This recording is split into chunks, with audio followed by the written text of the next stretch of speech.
All right, we are live in 3, 2, 1.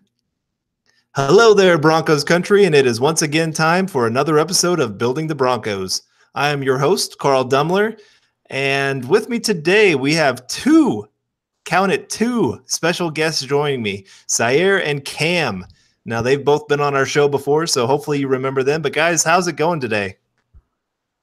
Oh, it feels great to be here, man. Thank you for having us. And it's another predominantly orange Mile High Huddle crossover. It's gonna be a lot of fun. I love it, man. I'm excited as well to be here. Back on the Building the Broncos. It's an exciting time, no doubt. Definitely. Well, I'm glad to have you guys back, and it's going to be a fun show. I'm very, very excited for this. But I want to let everybody know that our Building the Broncos podcast is focused on all things pertaining to your Denver Broncos as relates to the NFL draft, team building, and of course, just a little bit of scouting the upcoming opponent. With Nick and myself being armchair GMs, we'll be bringing you a fresh insight and analysis each and every week in every single episode, from scouting the enemy, player value, scheme and personnel fits, and of course, just a little bit of general football-related banter. You can follow myself on Twitter at Carl Dumler MHH. And of course, you guys want to give your Twitter handles here? Yeah, you guys can follow me down on Twitter at Cameron Parker PO. Yeah, you can follow me and Ty at Predom Orange, or you can follow my personal account at Sayer Bettinger. So a couple of places to find me there. It's kind of handy. There you go. Well, make sure to tweet us any questions or opinions you have, because honestly, not only Nick and I, but these two guys as well live for talking some Bronco football. You can also follow the podcast Twitter account at HuddleUpPod. And make sure you check out ours and our co-writers' written content at milehighhuddle.com, a part of 24/7 Sports and an affiliate of the CBS Sports Digital Network. We know you listeners are as football, draft, and Bronco crazy as we are, so please give us a click and subscribe to us on iTunes as well as Stitcher. And don't forget to share us on Facebook and Twitter. We wouldn't be here today without you listeners, so as a call to action, please take the time and go to iTunes or Spreaker and rate and subscribe to let your voices be heard on how you enjoy our show. Now, before we get going, we first want to say thank you to our great sponsor, Audible. Get a free audiobook download and 30-day free trial at www.audibletrial.com/huddleup. Over 180,000 titles to choose from for your iPhone, Android, Kindle, or MP3 player. Again, that's www.audibletrial.com/huddleup. All right, gentlemen. So I'll kind of guide you through here of what we like to do for these kind of shows. But of course, before we move forward, we always kind of like to take a second to look back and just look back at this past week. And the Broncos gave a pretty good little showing against a very, very tough opponent, and kept it a lot closer than a lot of people thought it would be. Vegas gave, I think it was, what was the final numbers? -7 for the Rams. I mean, the largest point spread in a game in Mile High since like 1995. Wow. That's pretty crazy. So again, Broncos fought their hardest, got it down to a 3-point game, but ended up losing. But that doesn't mean that there weren't some players that really stood out in a good way. So is there anybody, this is our stock report, and this is the stock up, any players that really stood out to you guys as guys that have gave some encouraging marks moving forward? I think for me, you gotta go with the Bradley Chubb. I mean, he had his welcome to the NFL against the Chicago Bears in the preseason, but he had a full game of welcome to the NFL, and it was the first time we saw Von Miller and Bradley Chubb start coexisting and play the type of football that we had expected from once Bradley Chubb was drafted with a 5th overall pick. And so to me, both of those guys' stock went up because it was the first time we had actually seen them gel together. And who knows, in essence, what all that entailed. I mean, was it because Wade Phillips was on the sideline and so the emotions were riding high that they wanted, at least Von Miller wanted to perform well in front of his defensive coordinator?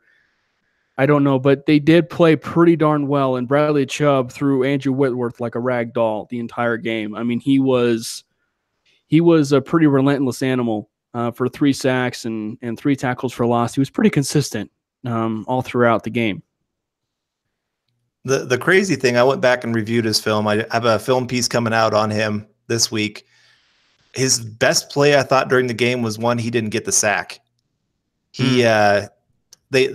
the Rams ran a play action play. He was lined up against the tight end. He cut inside to help out with the run game, going the opposite direction, saw it wasn't going to be a run, and the tight end tried to block him. And with his left hand, his non-dominant hand, he grabs that tight end, lifts him up in the air, and just throws him to the side. And then runs right at Goff, forcing him to have to step up in the pocket. And Von Miller ended up with a sack. Like you just said, that these two guys learning to coexist, of being complementary. There's a couple sacks that Chubb got because Von Miller got pressure. And that was just, it was very, very encouraging to see these guys just work in tandem, like you said, and learn to feed off each other. It was something that I hadn't seen since, of course, DeMarcus Ware in 2015 with Von Miller. Those guys just had it perfect. One go high, one go low, whatever it took. And I think Bradley Chubb's finally getting there. Yeah, that's exciting to see, because I think over the course of the first 5 games, there's a lot of excitement happening with a new era in Cleveland. Obviously, Baker Mayfield being there, and even Denzel Ward is playing well for them. And then you've got Darnold, who kicked our butts, playing for the Jets, and people are liking what they're seeing from Rosen. Even Josh Allen's got a couple of impressive wins, and so Broncos country, as in typical Broncos country fashion, at least of late, kind of getting on Bradley Chubb's case a little bit, or kind of knocking, well, yeah, he was never going to be as good as Khalil Mack, or he was never on par or the same prospect as Myles Garrett or whatever, kind of almost criticizing that pick. And I think it's nice to have kind of that vindicating moment for him, as far as, let's remember, like, this guy was a top 5 pick for a reason.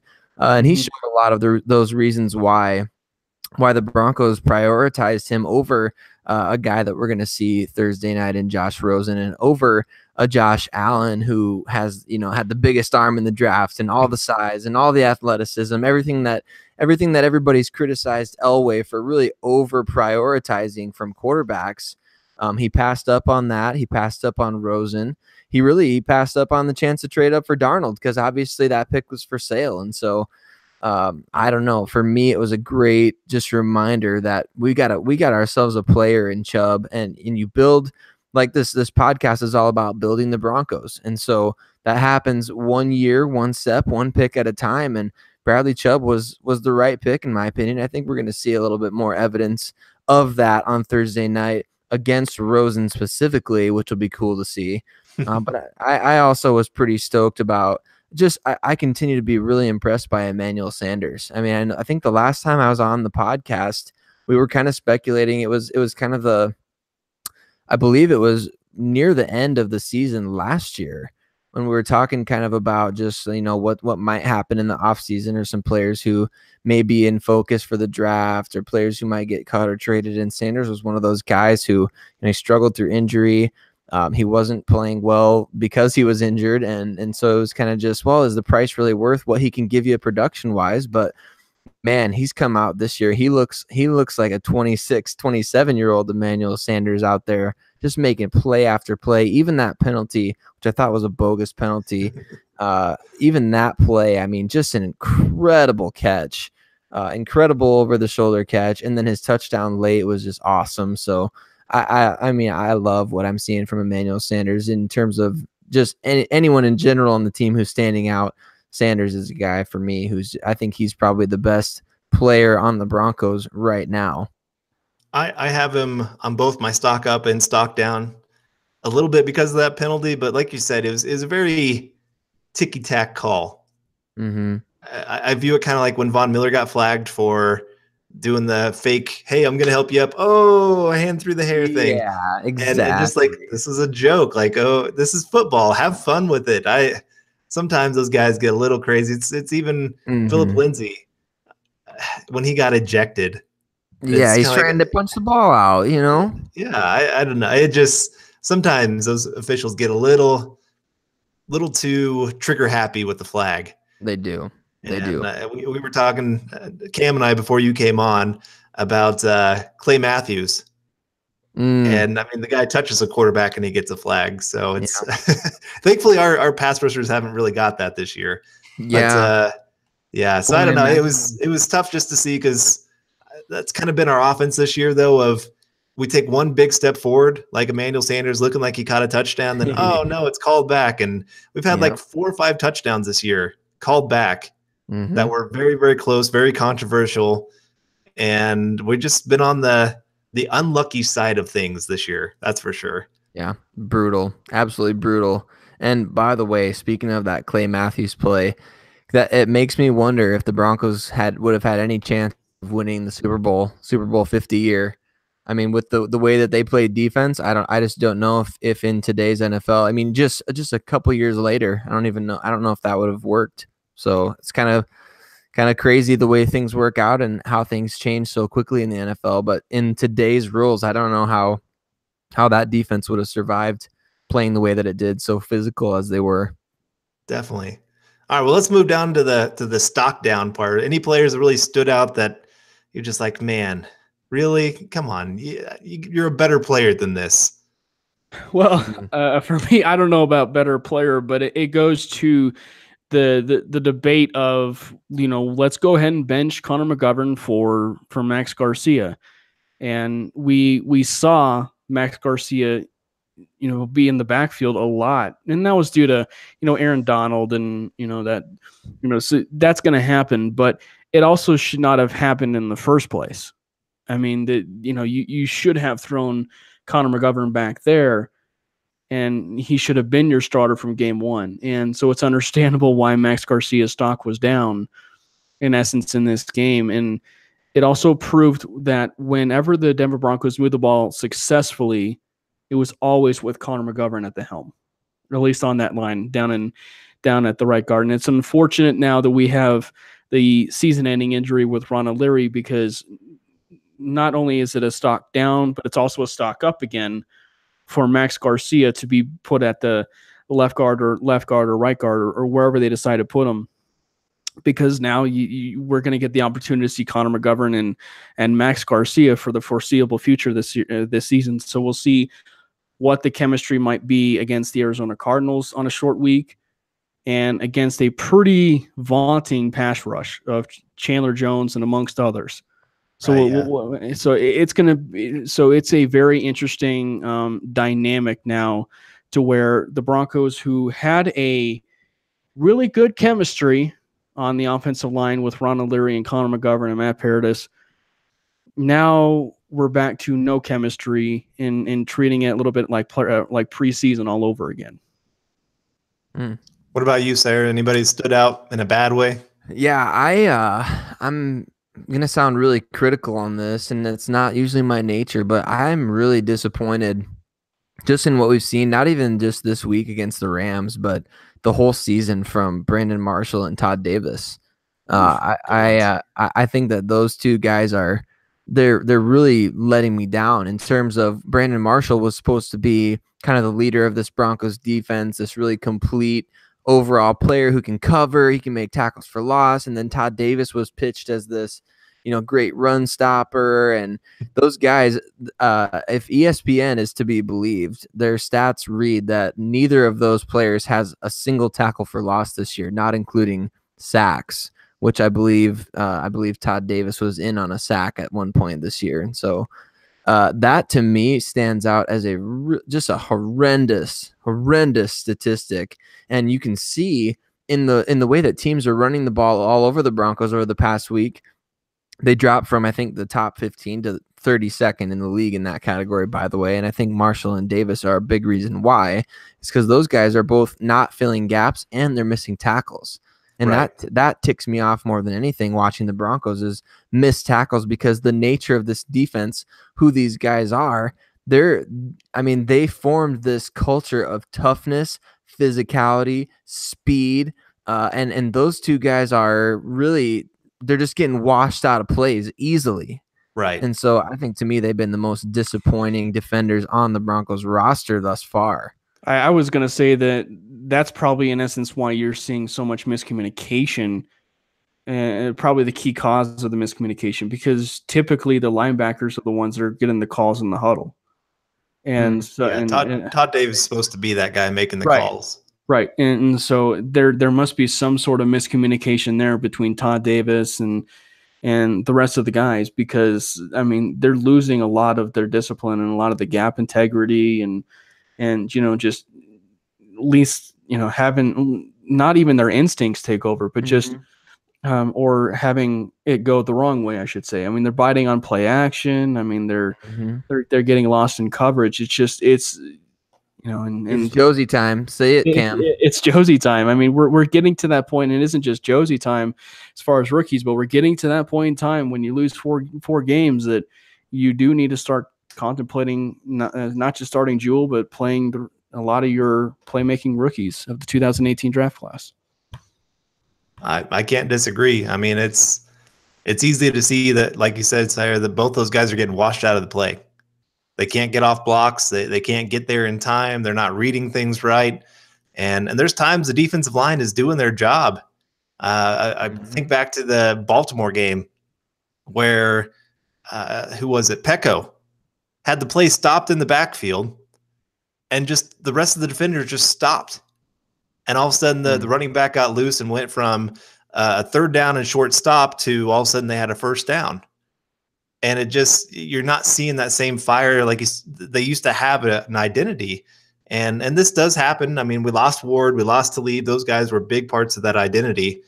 But the young guys and some of the older guys really haven't lived up to taking that torch after those guys left. And it's a little disappointing to see some of the effort that's being put forth.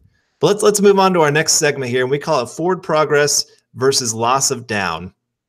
And essentially what this is Nick and I like to go through and just look at the team overall. What are some things team-wise that you can really take moving forward and say, okay, we need to see more of this moving forward, or hey, man, maybe it can't be fixed this year, but this part of the game for the Broncos is just downright terrible. So is there anything forward progress wise that you would say, hey, this is what I really need to see moving forward?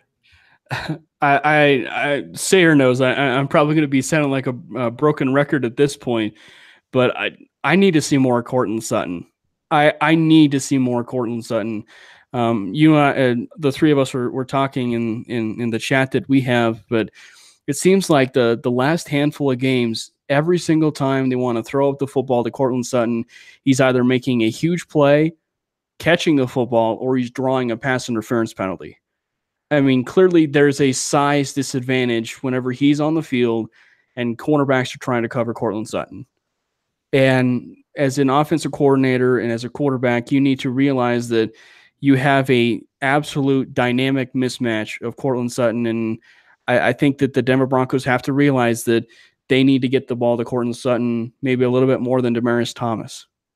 And so I think that this is why I think that he should be utilized more in the red zone. I mean, I appreciate recognizing a mismatch of Jeff Hireman in the end zone, against the 5'10" cornerback. I appreciate that, but I would much rather, for one, that throw be lower, and two, thrown in a different location. Yeah, so that's the thing for me is I would much rather it be utilized in your playmakers and just in all honesty, I would say that, and it kind of goes back to what we talked about on our season preview, Carl, when you were on the Lockdown Broncos show, is that Courtland Sutton and Phillip Lindsay, they make this offense go, in my opinion. And you have to get, and they're both rookies, and so you have to get them the ball as often as you can. Yeah, I can't disagree, and I'm with you on there that Case Keenum can't keep throwing it out of the end zone. Yeah. That just stop. Oh my gosh. It's become a running joke now. He'll have one-on-one coverage. Like you said, you got a guy that's 6'5" going against a 5'10" defensive player. Give him a chance. Even if it's picked off, I'm sorry. I just want to see our guy have a chance. You got to take a few more risks if we're going to start winning some of these games. Yeah, I would rather he had 12 interceptions at this point than to watch that ball sail 10 yards over Jeff Hireman's head. I couldn't care less about the interceptions. I think I would say, as far as forward progress, Chad Kelly's kneel down was one of the best plays I've seen all year. No, I'm just kidding. I'm just messing around. Oh, man. You're going to get people fired up here. Yeah, I know. In all seriousness, I love what I've seen, and we touched, Cam, you touched on this a little bit before as kind of a negative, but I really like what we've seen from the offensive line coaching, being able to really insert different guys into the lineup and not really skip a beat. And so specifically, you look at Billy Turner coming in and filling in at the right tackle spot. I feel like he's done a great job at that. And a lot of people kind of laughed at Vance Joseph when he said that he was confident in Billy Turner. And he's played really well. And I think that they've done a good job of also bringing in, even though the decision to bench McGovern was really dumb, in my opinion, I think that Max Garcia came in and did, he was okay. He wasn't, I mean, it was a tough first he is what he matchup. is. Yeah, he is what he is in pass protection. I think he's always been a pretty good run blocker, but he is what he is in pass pro. I mean, he's kind of a sieve there, but they moved guys around. They've had to deal with Bowles going down with I think he has an ankle that he's kind of struggling with, and so there's just been a number of situations where they've had to do some shuffling, and I think that the two guys, I think it's Strasser and Googler that they have on the offensive line, just in the coaching department there. That those two guys have done a really good job, in my opinion. So I say that's the offensive line coaching has been an issue to me over the past few years. I'd say that's taken a definite step forward in 2018. I'm hoping if we bring in a new coaching staff this offseason, I don't want to get into that too much because I don't want to have given up on this season yet, but I'm hoping those guys stay. Yeah. If there is a coaching change, because like you said, I really think they're doing a great job. I think having two guys, one teaching the inside, one teaching the outside guys is awesome. I mean, that was a genius innovation. And just so our listeners know, that did come from Vance Joseph. I know we got a lot of Vance Joseph haters out there, but he has done some good things. He really has. I think that's an underrated part of this season, Carl. I really do, because Joseph, as much as I hate some of the decisions that he does make, like Devontae Booker getting 98 pass snaps, some of the detail stuff that he took care of this offseason, bringing in the double offensive line coaches.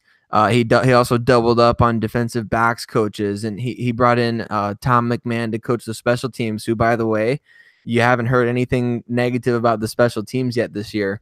And Brandon McManus had a clear problem last year that was obviously fixed. He's perfect this season.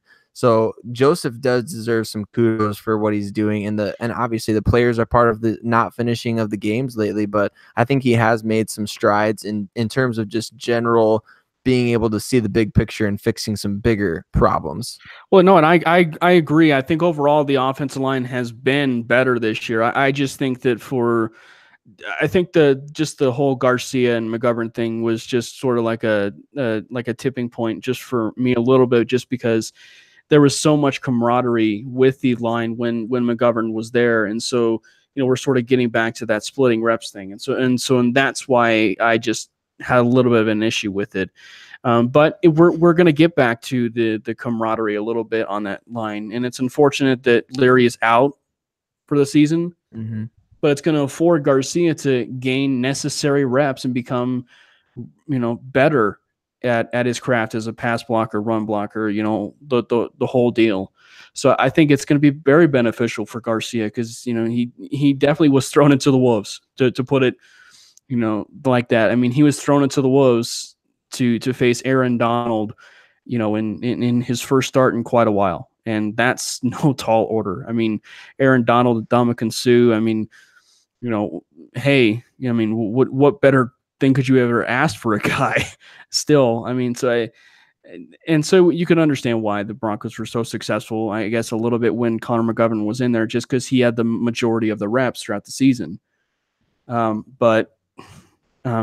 would expect a little bit better play from Max Garcia as the season wore on, because he's going to see plenty of time there. Now, the one interesting one will be, do they put or consider Billy Turner at guard if Max Garcia is not going to be available, or for a certain situation or whatever? All right. Well, let's. I'm just going to put this out there for the loss of down, because we're running a little bit long here. But of course, I mean, the obvious one is run defense. I mean, the Broncos are breaking records and not good records with their run defense right now. So I think that's pretty much the obvious choice. They got to get some things figured out. We've already talked about some different players and things going on. But I want to keep going here, and I want to make sure that everybody understands that, sure, watching football is fun, but it's more entertaining when you have some action on the games.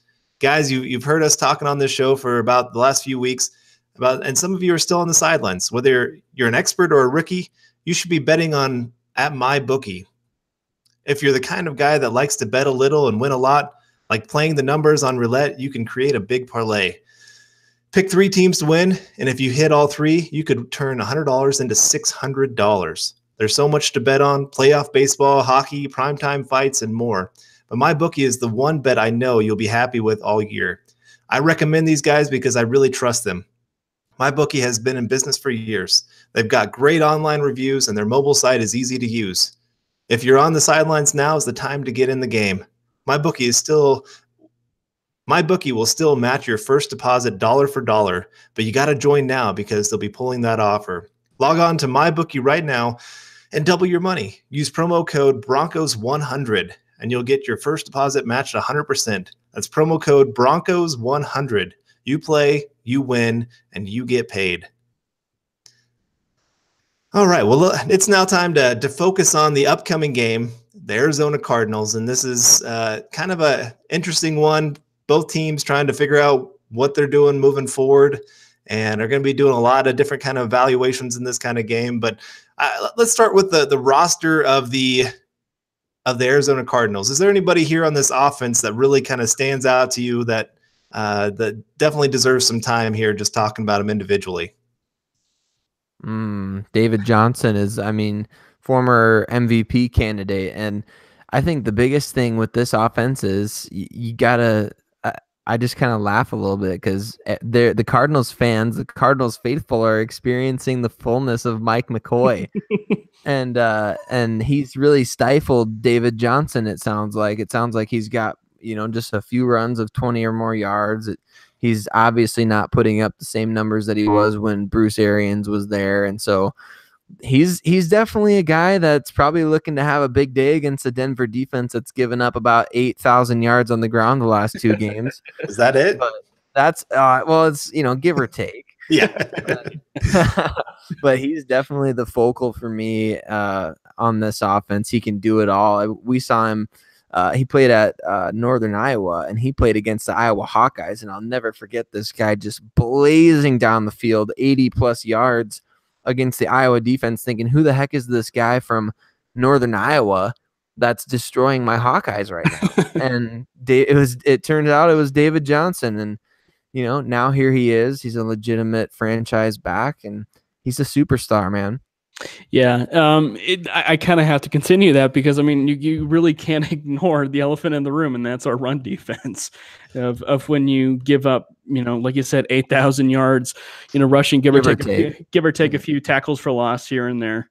But he's a great back, and and a little bit of some qualifiers. I guess it really wasn't the whole, giving up the 200 to Todd Gurley, because that's Todd Gurley. He's the best offensive player probably in football. It's just more the Isaiah Crowell that they gave up with 200 yards. That's probably why I'm more seething about the run defense in all intents and purposes. But and who knows ultimately what the true identity will be like on Thursday, because in essence, it's a great competing identity of what the offensive coordinators of Bill Musgrave and Mike McCoy are doing. Because, what Bill Musgrave is doing, in essence, is paralleling what Mike McCoy has done last year. And we'll see ultimately what Mike McCoy will do on Thursday, because the smart thing and the smart betting money would be to run the ball 25 to 30 times with your best, backs and split reps, in essence, if you're the Broncos, with Phillip Lindsay and Royce Freeman. So that would be the best bet. But if you're also David Johnson, you're licking your chops. You're absolutely licking your chops. But there's the one guy that I think would be underrated for me, and I guess I want to continue the rookie trend, but is Christian Kirk. just kind of how versatile he is in, the special teams area and as a receiver. I mean, he's absolutely deadly when he has the ball in his hands. Yeah, he's definitely a good player. I will add to the David Johnson conversation. The only thing about licking your chops is you also have the worst run blocking offensive line in football in front of him. Mm-hmm. So it's kind of a weakness against weakness here, I guess I'd say. Yeah. And we'll see who breaks on that end. But you're right, Christian Kirk. He's a guy that we talked on this show quite a bit before the draft, and a guy that I liked. I didn't know how quickly he could reach top ability, I guess is what I would say, because he was more of a playmaker because of his athleticism than he was because of just great technique or anything like that while he was in college. But he's definitely done pretty well for them so far. We'll get into the stats here in a little bit, but he's leading the team in receiving so far, even over the great Larry Fitzgerald, the timeless Larry Fitzgerald. He's one of those guys I am absolutely going to miss when he leaves the league. He is maybe my favorite non-Bronco to ever play in football. Just against Pittsburgh. I mean, that the plays that he made in that game, I was actually bummed. That's the first time I've been bummed that another team I didn't care about lost a game. Yeah, there was a lot in that Super Bowl. I mean, you had Kurt Warner going for his second Super Bowl. I mean, you had, and probably should have won. I mean, if Ralph Brown deflects that pass in the end zone to Santonio Holmes, the Arizona Cardinals were Super Bowl champions. I mean, it was a great Super Bowl. Yeah. I just love Larry Fitzgerald. He's had one of the worst quarterback situations most of his career, and you've never heard that guy complain once. He just goes out there, does his job. I've seen him in the offseason help other wide receivers to become better receivers, kind of like Von Miller running the pass rush camp now. There's now an offensive line camp that's being done. That's kind of cool. But no, I mean, this guy has been just a class act his entire time. And I'm excited to see him on Thursday. Hope he doesn't do great against us, but again, just the chance to get to see a legend play in the game. And guys like Christian Kirk should be very, very appreciative that they're getting this chance to play with him right now. I was going to say, as much as I love the fact that Peyton Manning signed with the Denver Broncos, and I trust me, I love it. I mean, I have a jersey and hanging up in my room. I love it. It would have been great if he signed with the Arizona Cardinals just to see potentially what he would have done with Larry Fitzgerald. I bet they would have averaged about 15 touchdowns a year between the two of them. Give or take. Yeah. But all right, let's move on to the defense here, because this is by far the better unit and the few more playmaking names among the Arizona Cardinals. This is actually I'd say a very underrated unit. They're not talked about much because, well, the Cardinals aren't a very relevant team right now. But just looking through this list, again, any names that really stick out to you? Yeah. How about Chandler Jones, man? I was gonna say, I mean, that's the big red blinking light. Like, this is the guy. Watch this guy. Yeah. How sweet that one is, because Bill Belichick rightfully gets a lot of credit for being a great coach, but he doesn't get a lot of flack for being a pretty bad general manager over the past 5 years. And trading Chandler Jones is one of the worst moves I can remember, just in general in the NFL. He's a premier pass rusher. He affects games. He's not one of a kind, because there's better players than him, but I mean, he's perfect for what the Cardinals have needed. Prior to his arrival, their pass rush was no good. And so he's really elevated that defense just as a whole. He's kind of done on a maybe lesser level, but at the same time, he's had quite an impact there. Kind of like what Khalil Mack is doing for the Chicago Bears right now. He kind of did that for the Arizona Cardinals a little bit, just elevating the play of everyone else around him. So he's a big time playmaker.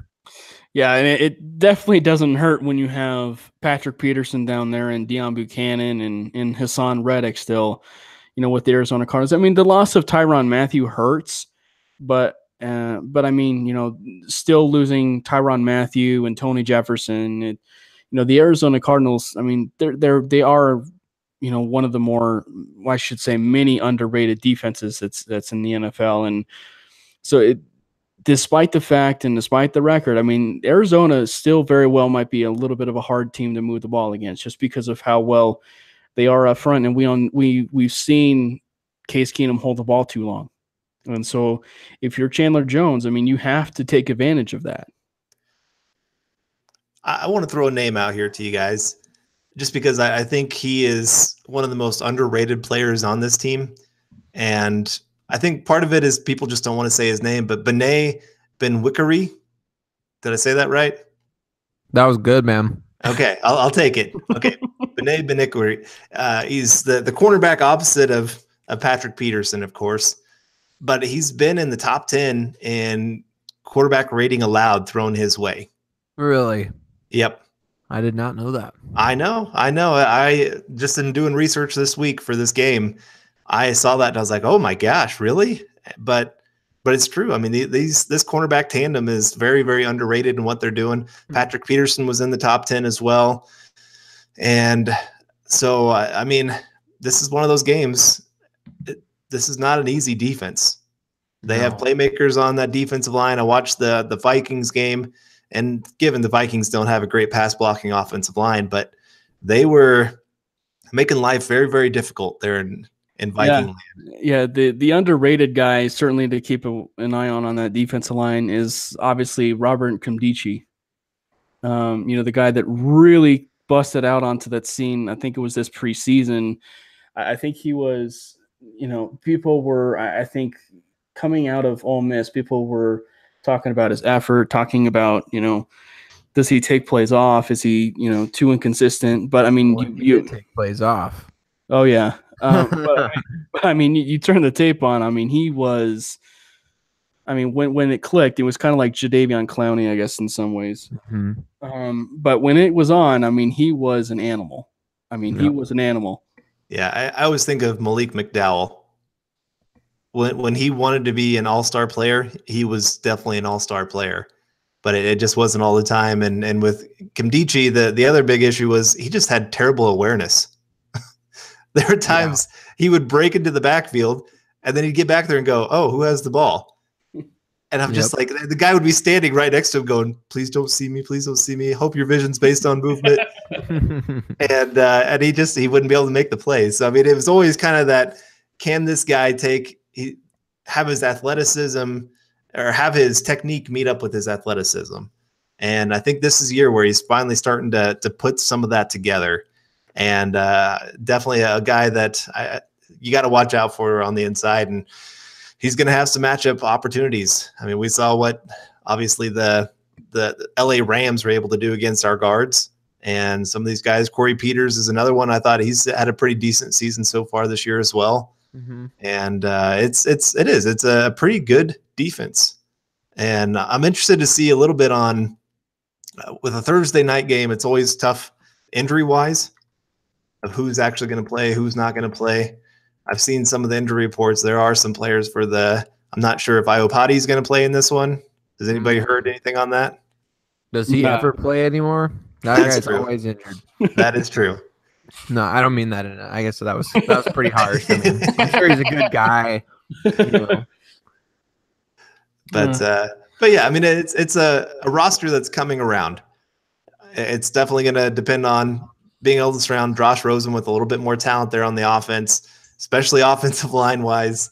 They don't have much right now. So as Von Miller said today, they're going to go out there and kick some. We'll keep it PG for this. I get the impression that the Cardinals are tanking, and so I think they'll try to be competitive for a while, and then I don't think they'll let the Broncos win, but I get the impression that they're trying to get one of those star pass rushers from this draft to go on the opposite side of Josh Rosen here. Yeah. Oh boy. All right. Well, let's just take a look a little bit here at their season so far. Just looking at their game by game breakdown. They start off season losing to Washington 24-6, and of course losing to the Rams 34-0. And they started playing a little bit better here against Chicago in week 3, losing 16-14, Seattle 20-17. Got their first win at San Fran, 28-18. That was a good game for Josh Rosen. And then this last week at Minnesota, lost 27-17. And so again, this is not a good team, but the Broncos are not a good team. And Thursday nights are they're a toss-up game. I never, you never quite know where they're going to go. It stinks to be that. It stinks to be one of those teams where we can't even like pencil in wins anymore. Yeah. It's just like, oh yeah, we got that Cardinals game. Like the Broncos are better than the Cardinals, obviously. No, we're not. We're not on that level anymore. We're at the level of the Cardinals. Yep. Yeah, let alone unpredictable, because it's the ones where it's like, sure, we could win this game on Thursday night, but then the minute you start thinking of, hey, we actually might win, then you start thinking of, oh, you know what, of what happened last week, and it's like, okay, maybe not. Yeah. Yeah, I mean, unfortunately in the NFL, there's just going to be those times you're gonna have to rebuild. You always have your windows that open up, and right now the Broncos are not at a window opportunity, and so now they got to build for a window opportunity. You talked about with Bradley Chubb, was he the wrong pick? Well, he's a piece that adds for the future, not just this year. Mm-hmm. And you hope that he can turn into that consistent Pro Bowl, All-Pro kind of player for you. And obviously the Broncos thought he could be that kind of talent for him, and especially this draft. I mean, if the Broncos could put two drafts together like they had this one, I mean, it's going to be hard to put two drafts like this one together.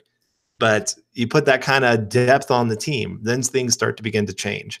So it's just we'll kind of see. This is a little bit of a test to see, I mean, can the Broncos beat a bad team? We'll have to see here. But just to kind of give you some team stats, just to give a little bit of picture of what they are. Total offense, they rank 32nd, so worst in the league. Points per game, 31st. They only get 13.7 points per game. Wow. That's not good. I can't believe somebody's worse than that. Yeah. We gotta force some turnovers in this game then. Yep. That's gonna happen. Yeah. Passing yards, they're 31st, rushing 32nd in both yards and yards per attempt. So this is a really bad offense. If our defense stinks against this offense, I said this against the Jets on this show. So I feel like I really cursed us. So I'm gonna try to be hesitant on some of that. But again, if our defense can't stop them, that's on our defense. I mean, this shouldn't be one of those games where they really struggle to stop somebody. If you can stop the Rams from getting 30 points and the Chiefs from getting all those points, you should be able to stop the Cardinals. That's what drives me crazy. Well, and you got to back it up too now with your talk, because of what Vaughn said today. I mean, if he really said that that we're going to kick their booty, go do it. Right. I mean, you have to make sure you strip sack Josh Rosen. He's a rookie, so you gotta, if you're, Joe Woods, you gotta dial up a heck of a lot of pressure on Josh Rosen. He's a pocket passer, so you gotta just make sure that he can, throw an errant pass every once in a while, and maybe see if it's an interception. But you gotta get to him in as often as you can.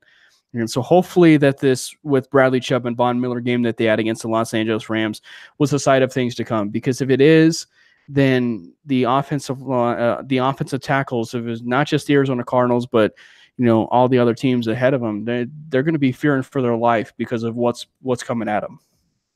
Well, yeah, I mean, the Rams honestly have, I would say, the best offensive line in football this year. Yeah, I mean, Andrew Whitworth has been playing pretty darn well.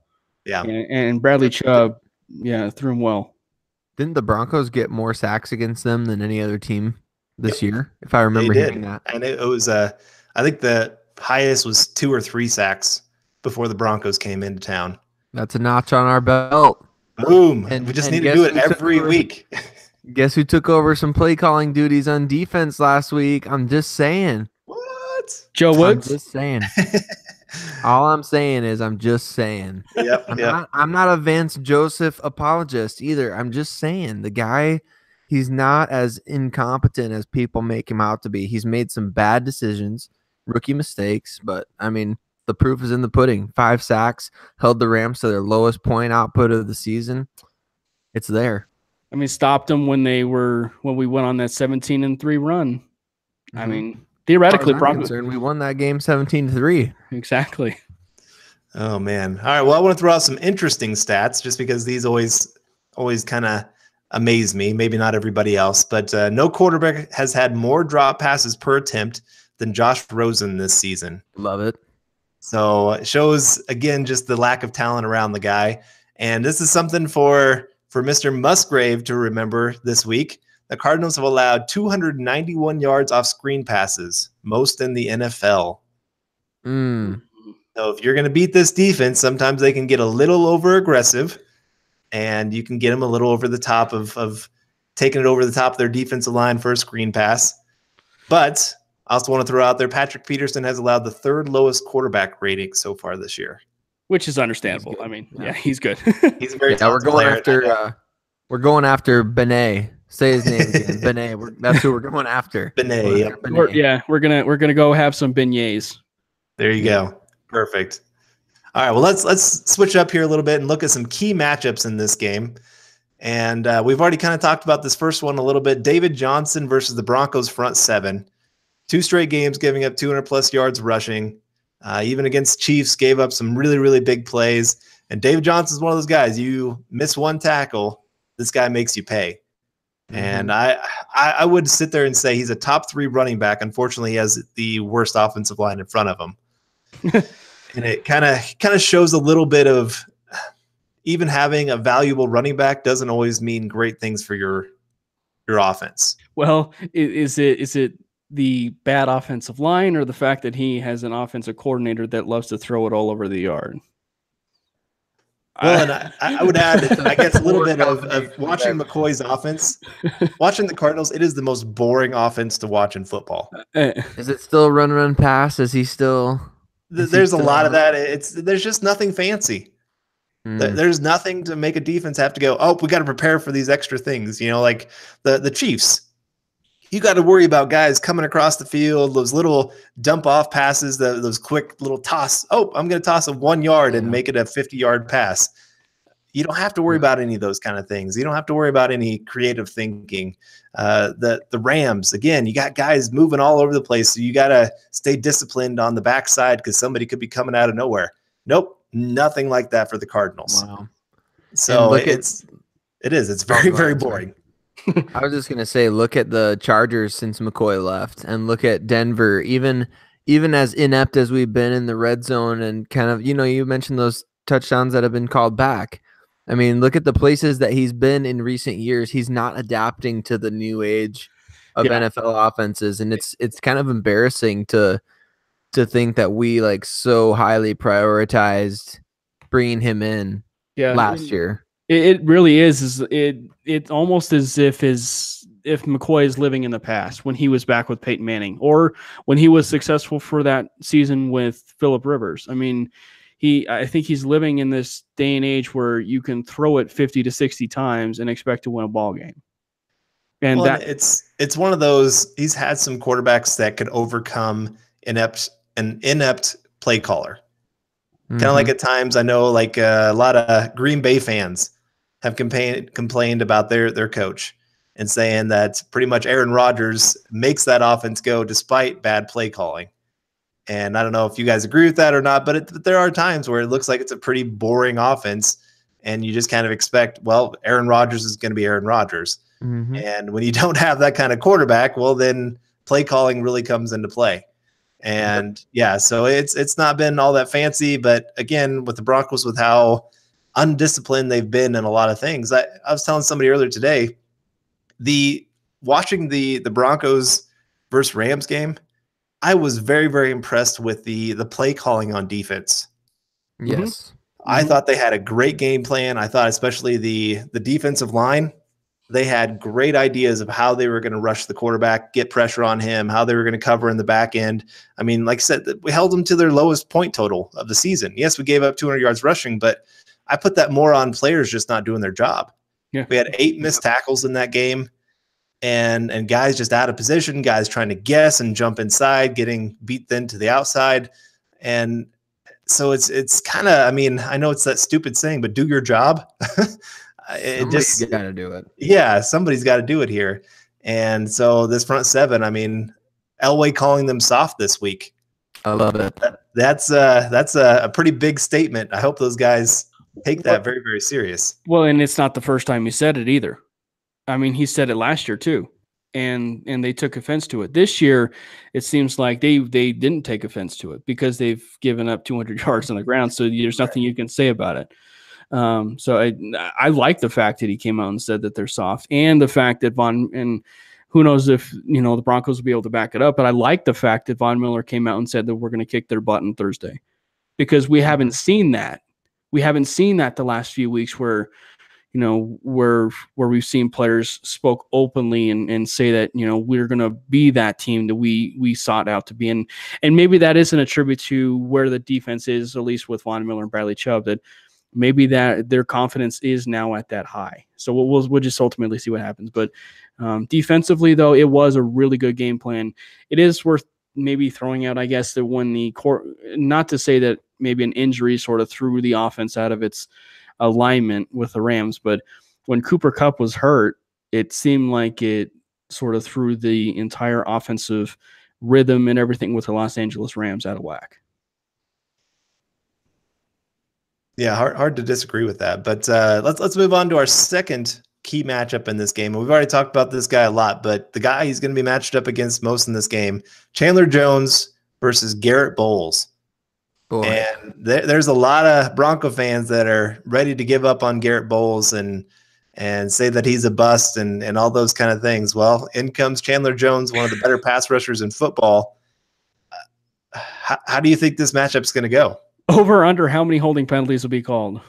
Jeez. I mean, that's the appropriate question. I mean, I don't know, but I mean, if Garrett Bowles wants to come out and prove to the national TV audience that that he is a capable left tackle and that he is capable of being at this level, then he has to stop Chandler Jones. It's just as simple as that. I'm just gonna throw this out there, because I know Garrett Bowles gets he's getting a lot of smack talked about him right now, but he's only given up 1 sack this year, and the name of the game for his job, as far as I'm concerned, is making sure that his quarterback doesn't get hurt. I know that some of his holding penalties have cost the Broncos in terms of field position and potentially even points, which is inexcusable, and his technique has to be better, no question about it. But he's only let his quarterback get hit twice, sacked once. And as far as I'm concerned, you're keeping that quarterback healthy. You'll take that holding penalty every now and again, because it's not necessarily Bowles' fault that Bill Musgrave is calling 5 and 7-step drops in obvious pass situations. And so these pass rushers are taking easy pass to the quarterback, and there's only so much Bowles can do about it, especially when you combine those deep drops with Case Keenum holding the ball for 10 seconds. And it just, to me, I know that Bowles is catching a lot of the blame, and rightfully so. I mean, he has had plays where his technique has looked bad, but you look at 5 accepted penalties in 5 games. I mean, how many times have we looked at the guy blocking Von Miller and said, "Oh, Bon's getting held. Oh, Bon's getting held. Bon's getting held," and it never gets called. And so, and I think what Vance Joseph said this week was right. Bowles' holding call this past week was kind of bogus, and so you look at it in that way. I think that Mark Schlereth has done a good job of making Bowles kind of the GOAT in Broncos country right now.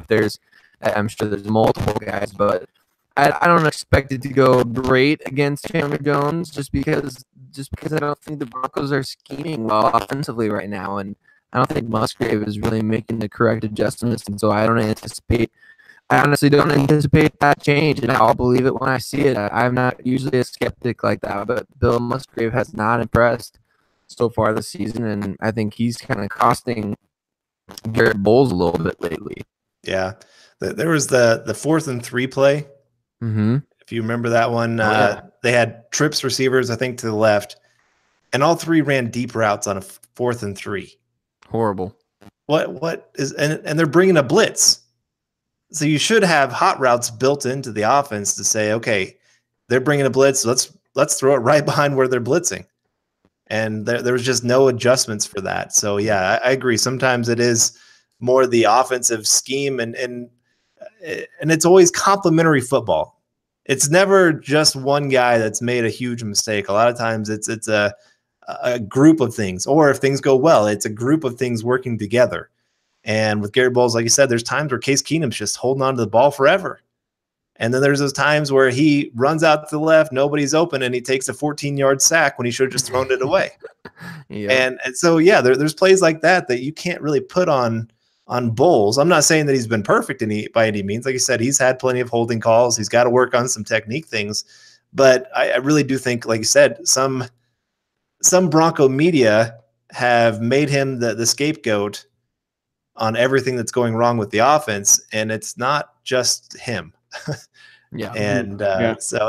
there's definitely some things that need to be done there. But sticking with the offensive line versus defensive line here, I have Robert Kimdichie versus our guards. And with Leary gone, so Garcia's in, and that scares me. It really does. I think if the Broncos are going to lose this game, it's because they get a couple really bad turnovers or a couple really big time drive stalling plays that end up happening, like a big sack up the middle. And Kimdichie is one of those guys. He can wreck a game plan pretty quickly. And so I guess my question to you guys here with this one is this one of those guys that maybe the Broncos should decide, hey, let's just double team this guy and not let him be the guy that beats us? Well, the issue with that is then you're looking at Chandler Jones being matched up one-on-one with Garrett Bowles. And I mean, that just, I don't know. It just depends on the flow of the game. And it all depends on what certainly happens. And if he's certainly suspect that Robert Nkemdiche is taking over a game, then yeah, you probably need to double team him.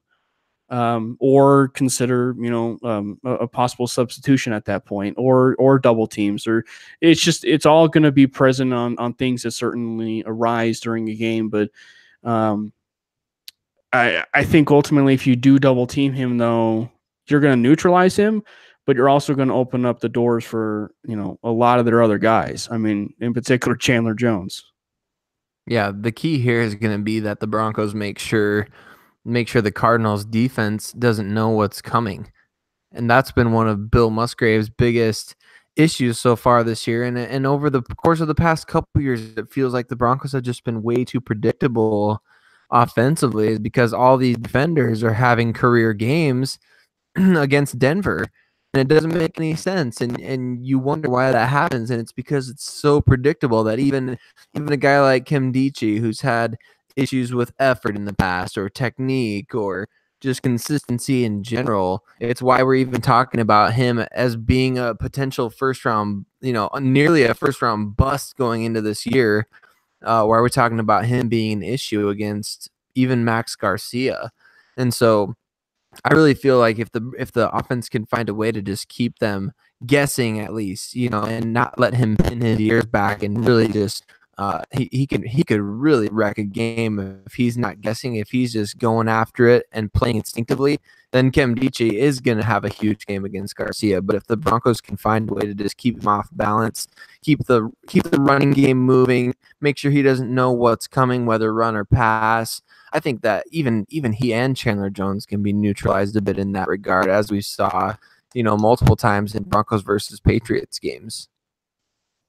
All right, well, let's get to one of our final segments here, because you kind of started talking about there a little bit, and that's what we like to call the coaching corner, where we decide to become the coaches of the Broncos and show that we know more than they do.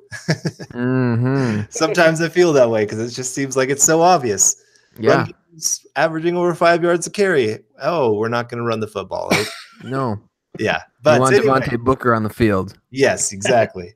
Anyway, well, we're going to start with the Broncos defense versus the Cardinals offense. Maybe give me one big thing that you would work to try to take advantage of this kind of matchup. I don't know. I think that for me, it's just they got to make sure that, for one, Bradley Roby has to be on his A game. And if he's matched up against Christian Kirk, which is probable, maybe not possible, but it is probable, as Johnny Depp says. I think that, he has to be on his A game. He actually had a pretty darn good game after the first and second drive, I would say, and at least the first and part of the second quarter. He actually played pretty well, once the Broncos went on their comeback. So he's got to match up pretty well against Christian Kirk. I mean, he's obviously athletic. He's fast enough. I think between both of them, because Roby can, if he's on his game, he's a really good gambling corner. And that certainly, I think bodes well as far as the matchup between Christian Kirk and Roby.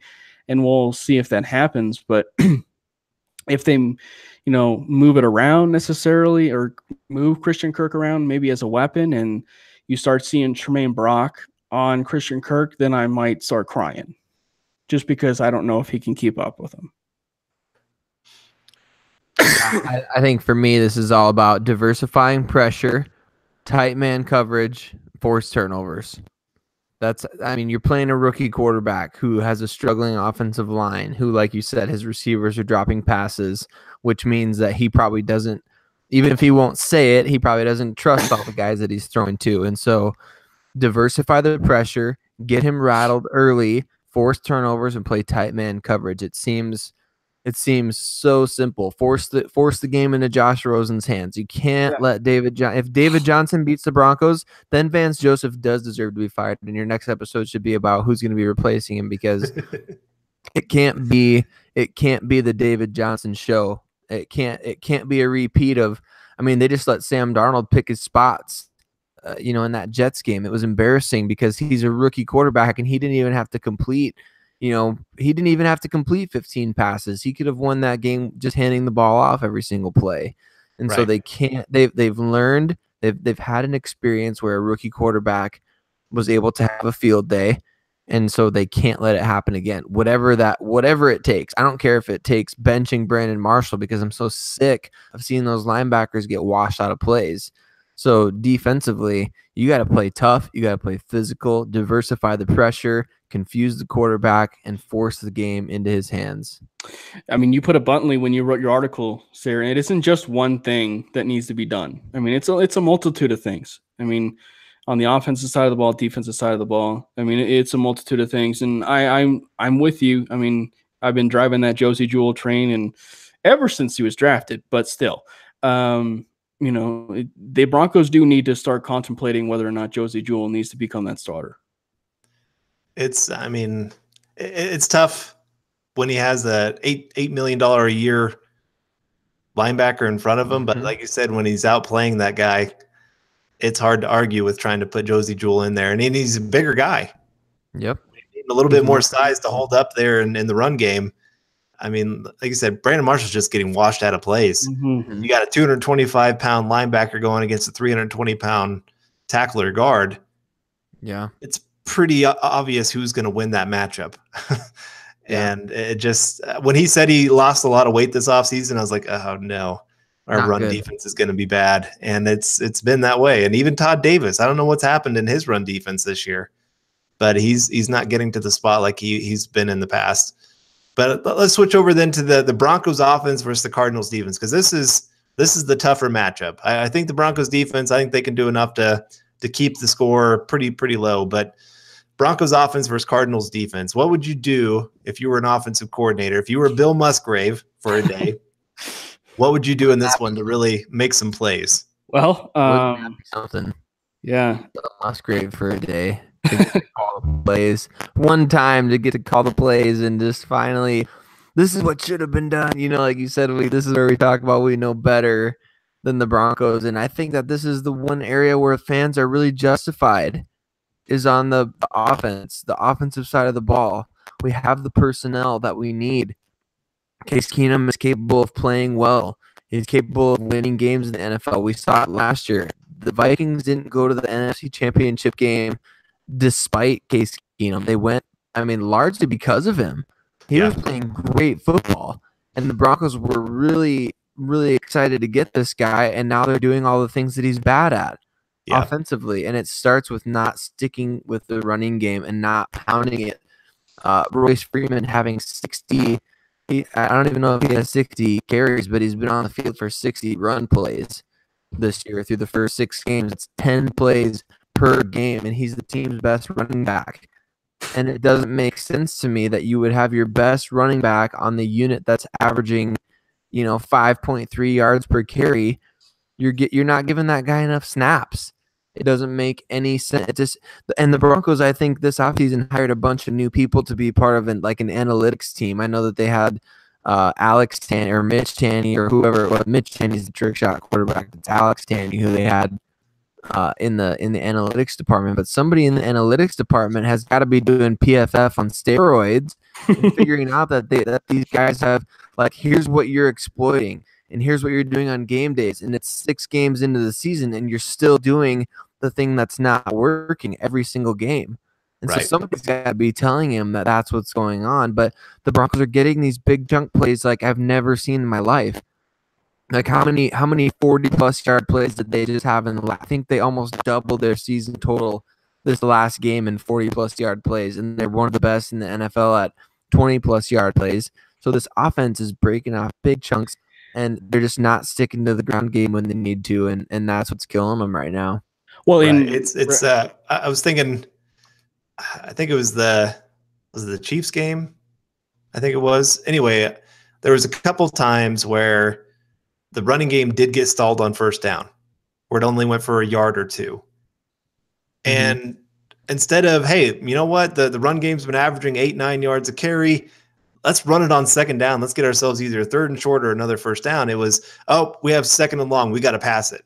Right. And then it just completely destroyed the drive. And it's just like, no, if it's working, don't let just one play of them getting stopped stop you from doing it. Right. And it felt like that way against the Rams. Run game got kind of stifled a little bit early in the game. And it's not like we fell behind that bad early on. I mean, it was a 1-score game for a long time. But yet they just abandoned it very, very early in that game. And it was very frustrating. You use that run game, set up the play action, which is one of Case Keenum's biggest strengths. I keep saying that every week on the show. Run more play action. And the other big strength that he is, I think, 9th or 10th in the league right now in quarterback rating outside the pocket. So as bad as he's been, there have been some good parts to his game. It's just the Broncos aren't doing enough of it. Yeah. You look at Patrick Mahomes in that Chiefs versus Broncos game and how often he was outside the pocket.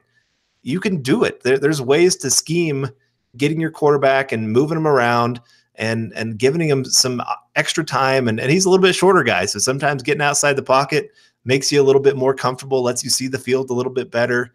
It just there's just obvious things that the Broncos don't seem to get right now. Yeah, Case Keenum is not your typical quarterback as far as in order for him to get into a rhythm. And in order for him to get into a rhythm, you have to establish the running game.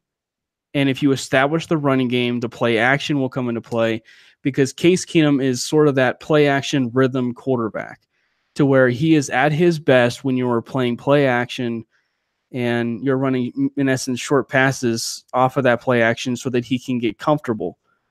That's basically where the Broncos have been missing it, because when Case Keenum is rattled or he's flustered, he's just not comfortable, and the Broncos are not running the type of offense that needs to be done. It's spooky. Sayer, you and I, we're talking obviously back and forth about it, but I mean, 51 attempts like a week ago and 17 rushing attempts the last 2 weeks. That's not going to get the job done. And you have to run the football effectively. You have to unleash Phillip Lindsay in the passing game more. You have to, the 6 catches for 48 yards, that's fantastic. But he also should be running the ball about 10 carries a game, while Royce Freeman is averaging about 15 to 20 carries a game. I mean, so that ultimately is the best part about this offense, because if you are running the football effectively, it's going to set up everything in your offense to the point where, players will be open because of that play action. They can maybe run some screen plays more effectively because, they're going to be selling out the run. I mean, it's just so ultimately I think ultimately the coaches, and then maybe in particular Bill Musgrave, are just outthinking themselves of in essence what could be. I mean, because I think Bill Musgrave's a brilliant offensive mind. It's just I just think that he's just outthinking himself, putting him in situations where he really shouldn't even be in the first place. Yeah, I go back and forth on Bill Musgrave and what he brings on a regular basis. I mean, I look at guys like McVay, Filipio. I always get that name wrong. You got some innovative minds in football. The college ranks, I think they have some of the best offensive minds around because they know how to use their talent and they design their offense to really take advantage of matchups and set things up easy for their quarterback. And there's just a lot of those old school guys still in the NFL that are lagging behind, and the guys that are willing to adapt and, like I said, design their offense around their playmakers. Andy Reid, he has been one of the best offensive minds in a long time. And he's finally found his quarterback that he even plays even better for his kind of unique play calling, I guess I would call it. And so I don't know, Bill Musgrave, there's times, like you said, we got weapons here. This is probably some of the best weapons the Broncos have had since 2013. Or I was going to say 2008, maybe. Yeah, I'm trying to remember back. I mean, Brandon it's been a while. Jay Cutler, Scheffler, yeah. There's some there, but yeah, I mean, there's a lot of unique weapons. They got size, they got speed, they got some power. They just got a lot of great weapons, and I'm just not seeing the creativity to get those guys their opportunities. But we'll see. Maybe this is the week that Bill Musgrave's been called out, and let's see what he can do with it. Now, we're just about to get out of here, but before we do, let me tell you about why you need to become a Mile High VIP subscriber. Mile High Huddle's approach to covering the Broncos isn't just about reporting the news, although we pride ourselves on being able to relay you all the breaking news on the Broncos as it's happening in real time. But what we like to focus on is breaking down the Broncos in depth, from all 22 film reviews, X's and O's, deep dive, player evaluation, and now coming out of course, we got the NFL draft. You're always going to have analysis on the upcoming class. And we save our best and most in-depth content for our premium members, the VIP subscribers. Become a Mile High Huddle VIP and get access to 100% of our written analysis and VIP insider forums. Just click on the green banner at the top of the website. Click the monthly or annual option, and you'll be locked in. From there, you get access to everything we produce, which includes any insider info we pick up along the way. We work hard to bring you the best Broncos coverage and analysis on the web. We ask for your support by becoming a VIP subscriber. Pull the trigger, and you have my word, you won't be disappointed. All right, guys. Well, let's get to our prediction time. What score would you guys give this game? I think it's going to be a good game. I think it's going to be a really good game, but that's not your average, I guess, Thursday game, because it's been kind of a lull, kind of a boring game. But I think it's going to be it's going to be a good one. Maybe not the best teams in the National Football League, but I think as far as national spotlight and everything, and with everything that's unfolding, behind the scenes and potentially with the coaching staff, I think that the Broncos will ultimately back it up with their words and play a pretty good ball game. But I think that the Arizona Cardinals come out on top. I think that they win 23-20. Okay. What about you, Sarah? What did Von Miller say that they were going to kick on Thursday night? I was just some booty. Some booty. Yeah. I really don't think that he's going to let. For me, I don't ever pick I don't predict the Broncos to lose. I just don't like that karma. I'd rather be wrong about saying that they were going to win than be wrong about them saying they were going to lose. It's just always been my philosophy. And so I always find ways that I think they're going to win, even if I don't think that they're going to win. I do actually think that they're going to win this game. I do think that Von Miller's word is going to prove true. Josh Rosen has he's got a long day ahead of him. I don't know if the Cardinals turf is real grass or not, but his jersey's going to have a lot of green on it, and they're wearing black jerseys, I'm pretty sure. So it's going to get green, and he's going to be seeing the lights on the ceiling of that stadium quite often. I'm going to say the Broncos 27, Cardinals 13, and maybe even a defensive score to bump that up to a 34. I'm going with Von Miller on this one. I'm saying They're going to kick. They're going to open up a can. I was that same way. I honestly actually had the Broncos losing this game until I heard Von Miller's talk today. Mm-hmm. And when I heard that, because Von Miller doesn't usually talk that way. No. He does. He's usually a pretty even-keeled guy, kind of joking around, all those kind of things. But he was pretty dead serious. This is what's going to happen. And so just hearing your best player on your team begin to speak that way, I think it just sends ripple effects through the rest of the organization. And I'm with you. I think the Broncos actually come out on top. I had them losing before today, but I'm gonna change this up, and I'll go Broncos. I'll go Broncos 30, Cardinals 20. I like that 30. I like to hear it.